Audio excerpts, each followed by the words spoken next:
Gidala sa Surigao City Police Station ang usa ka tricycle driver human gialegahang nanumbag sa usa ka traffic enforcer sa Surigao City alas 7:40 kagahapon sa buntag. Sumala kang Police Captain Robert Bobby Paredes, ang hepe sa Surigao City Traffic Management Office. Nagpatuman lamang sa katungdanan ang maong traffic enforcer.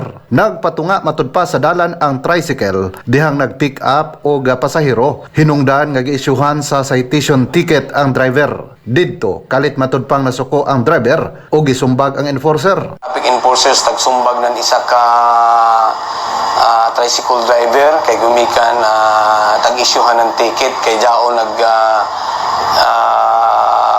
nag-pick up ng pasaheros tunga na niya yung pedestrian lane na dapat likayan dyan na area kay para Ang pahayag ni Police Captain Robert Bobby Paredes, ang hepe sa Surigao City Traffic Management Office. Mga katrupa, para sa instant nga energy, pagtumar og Premium D3 alang sa nagkayusang Pilipino para sa Pilipinas. Kini si katrupang Lemuel Pagalaran Ukay, XFM News.